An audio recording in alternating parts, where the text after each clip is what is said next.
شذرا صاحبہ I'll start with you. Prime minister نے ایک بار پھر آفر کیا ہے ڈائلاگ.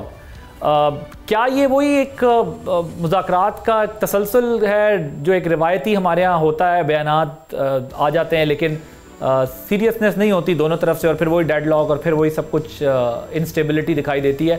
یا اس بار گورنمنٹ کے پاس کوئی پلان ہے کہ پی ٹی آئی کے ساتھ ان چیزوں کے اوپر انگیج کیا جائے گا؟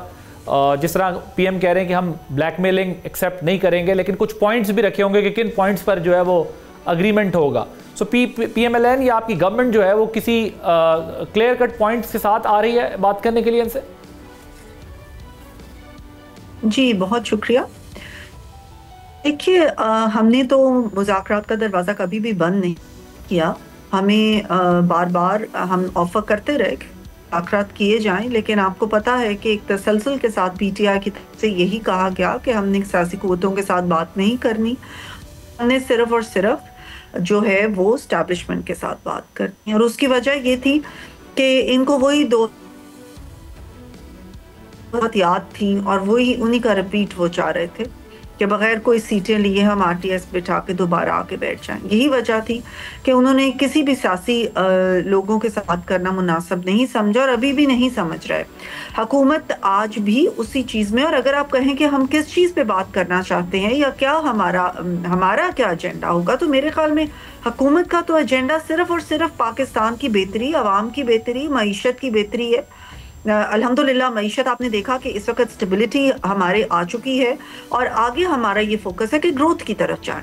اور ویسے آپ دیکھیں کہ پاکستان الحمدللہ جیسے کہ آپ نے خود بھی کہا کہ چاہے وہ جریدے ہوں اچھے نون جریدے انٹرنیشنل, وہاں اس میں بھی یہ بات اب آ رہی ہے کہ پاکستان سفارتی لحاظ سے بھی معاشی لحاظ سے بھی بہتری کی طرف جا رہا ہے. ہمارے فیلڈ مارشل صاحب کو کنگ عبدالعزیز ایوارڈ ملا ہے. یعنی جس طرف بھی آپ جائیں تو روز ایک اچھی خبر ملتی ہے پاکستان کے حوالے سے.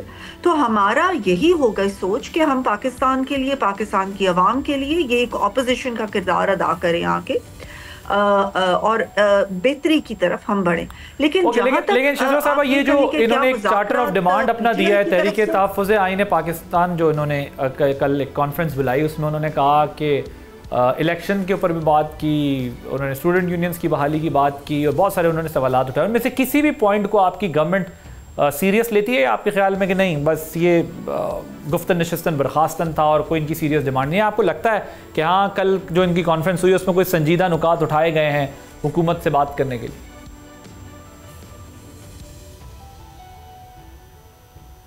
دیکھیے سنجیدگی سے حکومت ان کو تب لے اگر یہ اپنے آپ کو سنجید. اچک زئی صاحب کو کہا کہ جی یہ آپ یہ لیڈ کریں گے, اور جو ان کے پی ٹی آئی کے سابقہ ہیں انہوں نے اچک زئی صاحب کو اپنا بنایا کہ جی آپ جو جس طریقے سے لیڈ کرنا چاہتے ہیں اپوزیشن کو آپ کریں. بلکہ دوسری طرف ان کی اپنی بہن جو ہے انہوں نے کل کہا اپنے بیان میں کہ اگر کوئی بھی مذاکرات کی بات کرے گا تو وہ سمجھیں کہ وہ پی ٹی آئی میں ہے ہی نہیں, اس کو پی ٹی آئی سے باہر اپنے آپ کو سمجھنا چاہیے. تو یعنی کہ دو متضاد بالکل ان کے اندر جو ایک بہت ایک ڈسکنیکٹ نظر آ رہا ہے. ان کو خود ہی نہیں پتا کہ انہوں نے کیا کرنا. انہوں نے مذاکرات کرنے ہیں, انہوں نے اچک زئی صاحب کو آگے کرنا, انہوں نے کسی اپنے لیڈر کو آگے کرنا ہے, انہوں نے کرنا کیا؟ ہم ان کو کیسے سیریسلی لے سکتے ہیں؟ سبسکرائب کریں اور بیل دبائیں تاکہ کوئی خبر رہ نہ جائے.